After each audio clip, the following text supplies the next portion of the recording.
I remember years ago being intrigued by Napoleon's lightning campaign across Italy in 1796. His small, ragged army of less than 38,000 men began the campaign against 60,000 Piedmontese and Austrians. And yet, Napoleon had victory after victory, and once I researched more thoroughly, I was puzzled by the numbers. For example, at the Battle of Mondovi, he outnumbered the Piedmontese. And at the Battle of Castiglione, he also had more men on the field than the Austrians. How was he able to pull this off? I thought he was the one outnumbered. And that's when I was introduced to the military principle of concentration of force and defeat in detail. Author Edward J. Erickson writes, "Defeat in detail is a doctrinal military term that means to defeat an enemy by destroying small portions of its armies instead of engaging its entire strength. Practically speaking, this happens when the mass or weight of one army is brought to bear against smaller portions of an opposing army, thereby achieving decisive superiority.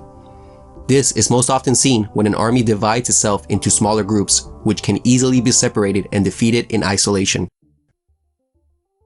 So it pretty much works like this. Let's say this is your objective, and you only have 12,000 men, while the enemy has 20,000. This is what Napoleon would do.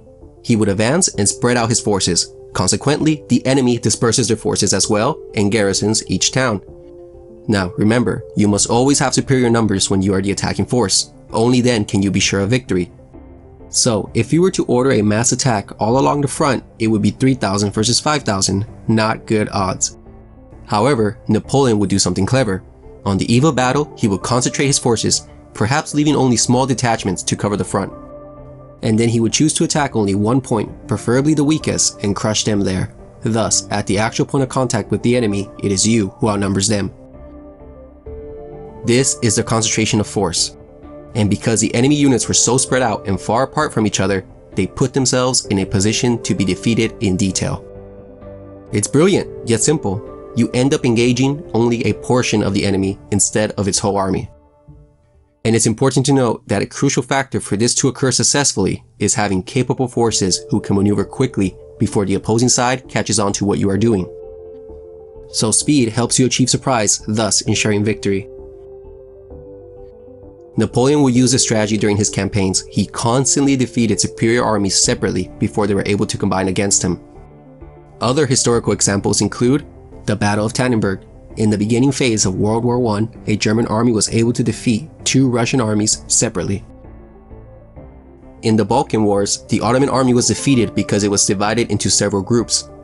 Their enemies therefore were able to achieve numerical superiority on the battlefield. Rommel, in the North African campaign, would always mass his tanks when fighting the British.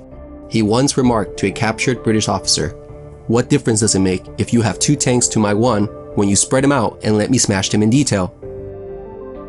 And General Stonewall Jackson in 1862 was able to fight off 3 Union armies totaling 52,000 men with only an army of 17,000. And if you want to see how he did that, you can click here for that video.